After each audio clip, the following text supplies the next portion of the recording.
잠깐 영상 보시기 전에 잠시만 주목해주세요. 다 먹은 빈 박스만 보내도 100% 환불? 이게 가능한 이유가 있어. 기운 없고 자도 피곤하고 영양제 열알 먹어도 소용없지? 이건 몸이 보내는 위험 신호야. 그래서 홍삼 찾는다고? 근데 진짜 효과 본 적 있어? 흔한 홍삼이랑 비교하지 마. 백진삼은 프리미엄 고농축 산삼진액이거든. 그래서 몸에 활력 주는 핵심 성분이 일반 홍삼은 7에서 15mg 쥐어 짜낼 때 얘는 특수 효소 추출 공법으로 81mg 11배 차이야. 급이 다른 거지. 커피로 치면 밍밍한 아메리카노와 진한 에스프레소 원액 11샷의 차이. 말이 되냐고. 27만 박스 팔렸는데 환불 1% 미만. 나머지 99%는 뭘 느꼈길래? 만족? 몸이 증명하니까. 약 1만 개 리뷰에 답 다 있어. 링크 타고 들어가서 왜 끊으면 안 되는지 확인해봐.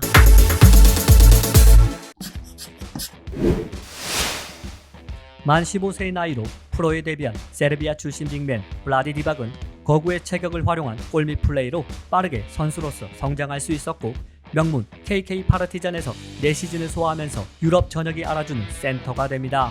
1988년에는 유고 국가대표팀으로 서울올림픽에 참가하여 은메달까지 거머쥐며 국제무대 경쟁력을 입증한 그는 1989년 NBA 드래프트에 참가하였고 1라운드 전체 26순위로 LA 레이커스의 지명을 받으며 NBA 무대를 밟게 됩니다.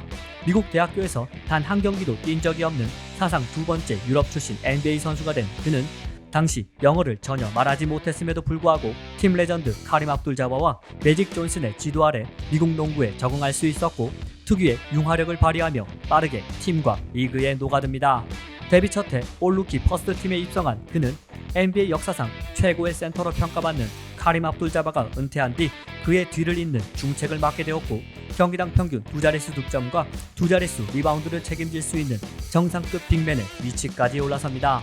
비록 카림 압둘 자바가 떠나고 샤킬 오닐이 영입되기 전 블라디 디박이 레이커스의 골밑을 지켰던 7년간의 기간을 누군가는 레이커스 센터의 암흑기로 부르기도 했지만, 그것은 NBA 역사상 5손가락 안에 드는 위대한 센터들 사이에 본의 아니게 끼어버린 디박에게는 너무나 가혹한 평가였고, 그는 자신만이 갖고 있는 능숙한 포스트 플레이와 뛰어난 패싱 센스로 충분한 경쟁력을 보였던 선수였습니다.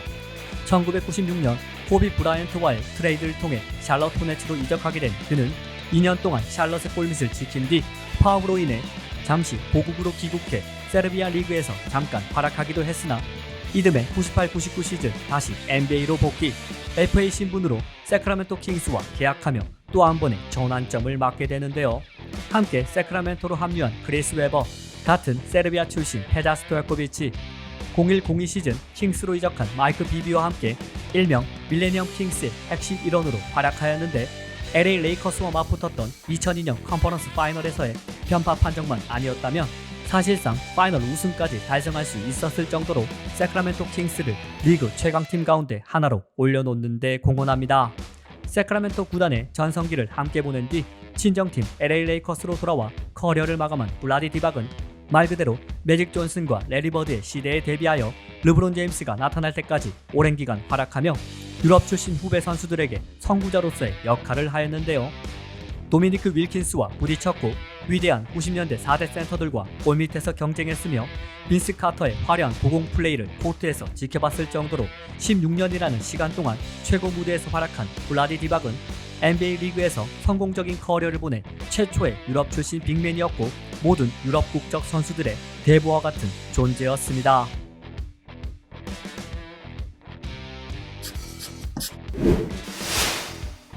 NBA 무대에 진출한 대부분의 유럽 출신 선수가 그러하듯 만 15세 이른 나이부터 프로리그에 데뷔한 페자 스토야코비치는 다른 구유고슬라비아 출신 선수들과는 다르게 자국 리그가 아닌 그리스 프로리그에서 대부분의 유럽 커리어를 보냅니다.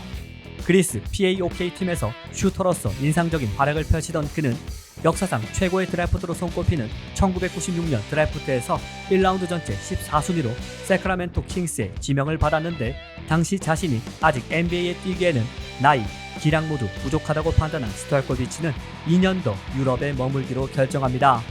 유럽에서의 마지막 시즌이 된 97-98 시즌 그리스 리그 평균 23득점, 유로리그 평균 20득점 이상을 올리며 유럽 최고의 슈터이자 스코어러로 인정받은 스토야코비치는 미뤄왔던 도전을 실행하기로 결심, 1998년 드디어 NBA 데뷔전을 가집니다.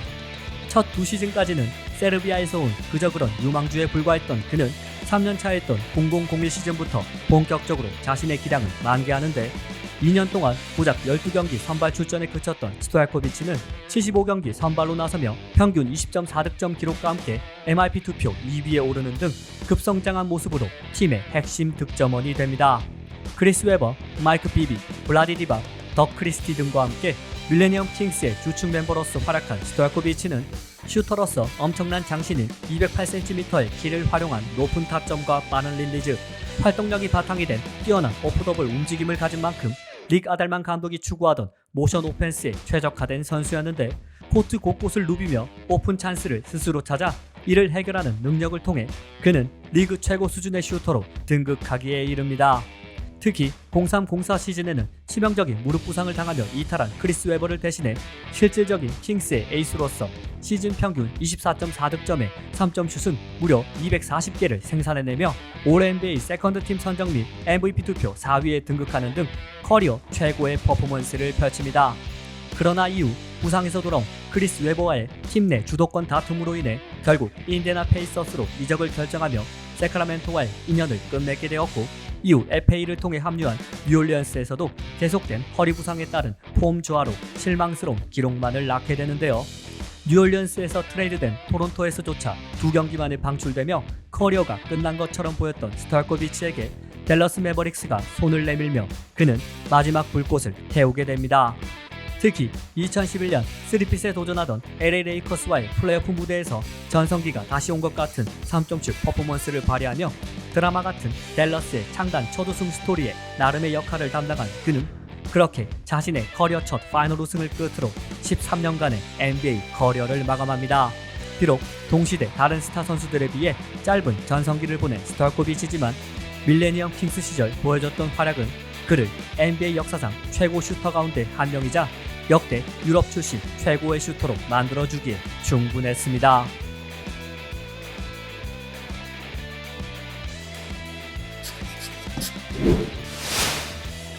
기대의 폭망 드래프트로 불리는 2013년 드래프트에서는 역대급의 스틸픽이 2차례 탄생하는데, 바로 전체 13순위로 미러키 벅스에 지명된 그리스 출신 빅맨 야니스 아데토쿤보, 그리고 1라운드 끝자락인 전체 29순위로 덴버 너게츠에 지명된 프랑스 출신 센터 루디 고베어입니다.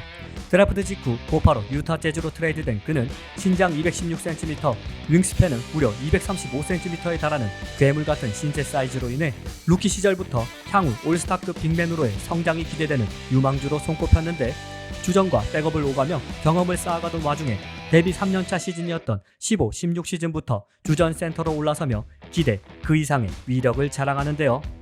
유타 재즈의 아킬레스건으로 오랫동안 지적되어 온 센터 포지션을 완벽히 메운 그는 뛰어난 블록슛 능력을 통해 골밑을 장악하며 리그에서 자신의 존재감을 키워갔고, 2017년을 기점으로 본격적으로 현역 최고의 수비형 센터이자 리그 최고 수비수로 불리게 됩니다.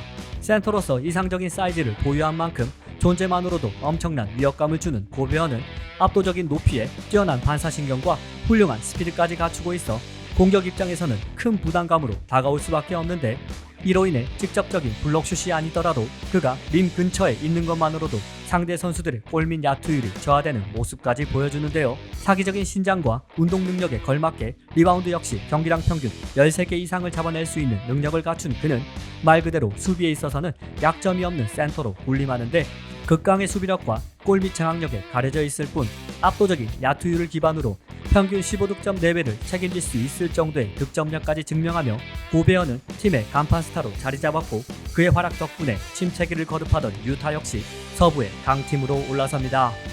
현존 최강의 수비수답게 유타에서 활약하는 동안 올해의 수비수상 3회 및 블로강 2회, 올 NBA 디펜시브 퍼스트팀 6년 연속 선정 등 수비에 관해서는 타의 추종을 불허한 고베어는 22-23 시즌을 앞두고 미네소타 팀볼브스로 이적, 새로운 커리어를 맞게 되는데요.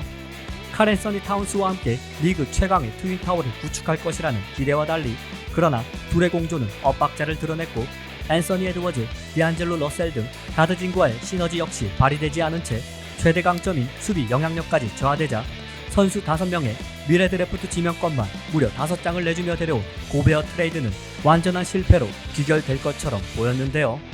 하지만 이적 첫 시즌의 부진은 부상으로 인한 것일 뿐임을 증명이라도 하듯 고베어는 23-24 시즌 과거 유타에서 보여준 압도적인 수비 퍼포먼스를 재현, 앤서니 에드워즈, 칼 앤서니 타운스와 함께 미네소타의 고공행진을 이끌며 완벽한 부활을 선언했고 커리어 통산 4번째 디포이 타이틀을 획득하며 명실상부 현존 최고의 수비수 가운데 한 명으로 입지를 확보해야 합니다. 2024년 여름 타운스가 뉴욕으로 이적함에 따라 부담감이 커진 가운데서도 2025년 플레이오프에서 레이커스와 골든스테이트를 상대로 압도적인 골밑 장악력으로 미네소타의 2년 연속 컨퍼런스 파이널을 이끌며 자신의 존재 가치를 제대로 입증해냈던 루디 고베어. 득점 볼륨은 해가 거듭될수록 낮아지고 있지만 변함없는 디펜스와 빅맨임에도 금광불괴 수준의 출석률을 자랑하는 그는 괴물같은 신체 능력이라는 확실한 강점을 통해 리그 최고 수비수가 되었고 토니 파커와 빅터 웬반야마 사이를 연결하는 또 한 명의 프랑스 출신 NBA 스타가 되었습니다.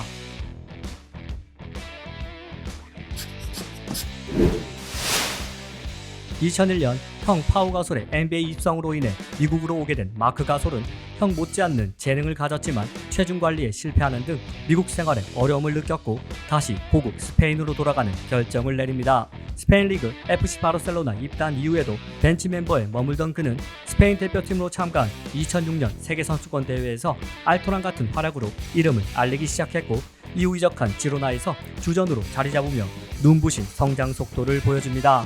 유럽 정상급 빅맨이 된 그는 형의 뒤를 이어 꿈의 무대에 도전하기를 원했고 참가한 2007년 드래프트에서 2라운드 전체 48순위로 LA 레이커스의 지명까지 받는데 성공했지만 NBA 직행 대신 스페인에서 한 시즌 더 머물기로 결정하는데요.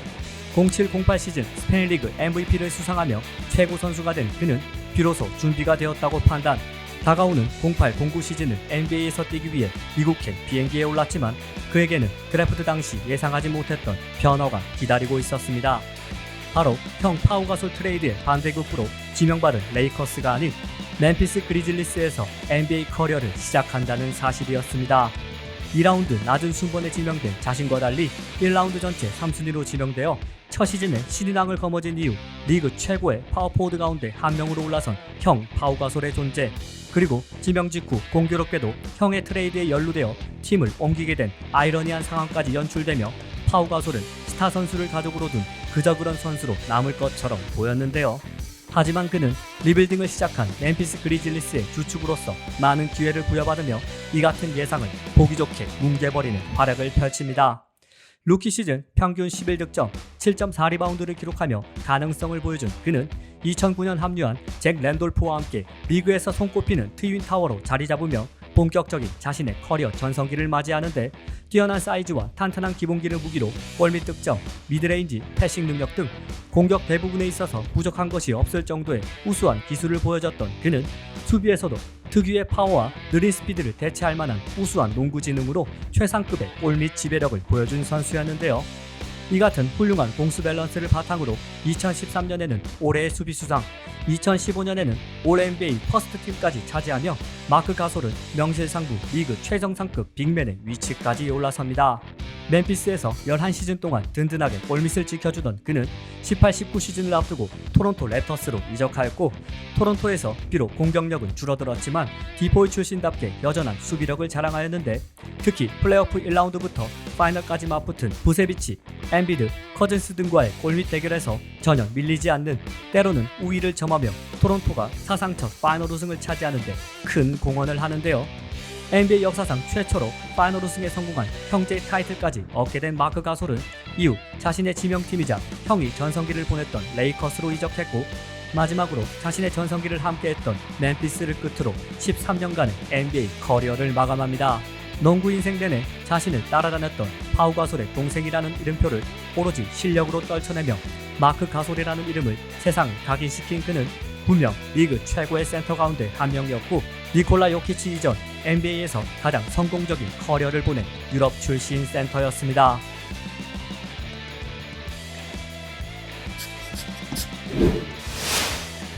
만 17세의 나이로 프랑스 리그 파리 바스켓 레이싱에서 프로 생활을 시작한 토니 파커는 2000년 인디애나폴리스에서 열린 나이키 주간 대회에 초청받아 인상적인 활약을 보여준 덕분에 UCLA와 조지아 공대 등 NCAA 명문들의 관심을 받습니다. 하지만 파커는 이 같은 관심을 뒤로한 채 프랑스에 남아 한 시즌을 더 뛰었고 이듬해 바야흐로 NBA 무대에 도전장을 던지게 됩니다. 어린 나이에 프랑스 리그에서 두각을 나타내긴 했지만 NBA 스카우터들에게 그는 정보가 부족한 무명의 유럽 출신 선수에 불과했기에 드래프트에서 낮은 순번으로 밀릴 수밖에 없었고 2001년 드래프트 1라운드 전체 28순위로 샌안토니오 스퍼스의 선택을 받으며 NBA 무대를 밟게 됩니다. 비록 낮은 순위로 NBA 무대에 입성했지만 파커는 샌안토니오 특유의 강한 훈련을 모두 소화할 정도로 훌륭한 자세를 가진 선수였고 그 결과 첫 시즌부터 주전 포인트 가드로 출전하며 올 루키 퍼스트 팀에 선정, 자신이 NBA 무대에 통할 수 있음을 증명해냈고 다음 시즌인 02-03 시즌에는 정경기 선발 출전과 함께 평균 15.5득점, 5.3 어시스트를 기록하며 더 향상된 기량을 선보입니다. 해당 시즌 덩컨의 맹활약으로 샌안토니오가 파이널 우승까지 달성함으로써 데뷔 2년차 만에 생애 첫 우승 반지까지 끼는데 성공한 파커는 그러나 플레이오프 내내 경험 부족으로 고전하며 비판의 대상이 되고 말았는데요. 하지만 파커는 이때 일을 바탕으로 더 훌륭한 선수가 되기 위해 연습에 매진했고 그는 서서히 리그 정상급 포인트 가드로 올라서게 됩니다. 리그 최고 수준의 뛰어난 순발력과 훌륭한 바디 밸런스를 바탕으로 돌파 및 득점에 특출난 능력을 보였던 그는 특히 단연 최고로 손꼽히는 레이업과 플로터 마무리 기술로 수비를 곤혹스럽게 만들었을 뿐만 아니라 팀적으로도 샌안토니오 특유의 모션 오펜스의 시작을 담당하며 역대 최고의 파워포워드인 팀 덩컨과의 위력적인 콤비 플레이도 선보였습니다. 시즌이 거듭될수록 포인트 가드가 갖춰야 할 판단력과 패싱 능력, 게임 리딩에서도 리그 최고 수준에 오른 그는 안정적인 풀업 점퍼 능력과 승부를 결정짓는 클러치 능력까지 갖추며 어느덧 샌안토니오에서 덩컨 못지않는 위치까지 올라섰고 그는 덩컨, 지노빌리와 함께 샌안토니오의 빅3를 구축하며 구단 역사상 최전성기를 이루어냅니다. 2019년 은퇴할 때까지 파이널 우승 4회, 파이널 MVP 1회, 올스타 6회에 빛나는 그는 특히 2007년 르브론 제임스가 이끄는 클리블랜드와의 파이널 맞대결에서 시리즈 4경기 평균 24득점 이상을 올리며 덩컨을 능가하는 압도적 활약으로 팀의 파이널 우승을 이끌었고 그 결과 유럽인 최초의 NBA 파이널 MVP의 영광을 차지하기도 하였는데요. 커리어 동안 선정된 3번의 올 NBA 세컨드 팀이 모두 데뷔한 지 10년이 지난 시점이었던 것에서 알 수 있듯이 시즌이 거듭될수록 꾸준하게 기량을 발전시키며 30대에 접어들어서 리그 넘버원 포인트 가드를 다투는 위치까지 올라선 대기만성형 선수였던 파커는 끊임없는 성장으로 리그 최정상급 포인트 가드이자 샌안토니오 왕조의 주역이 되었고 자신을 알아본 포포비치 감독과 나란히 명예의 전당까지 입성하며 명실상부 프랑스 농구 역사상 최고의 선수 가운데 한 명으로 남게 되었습니다.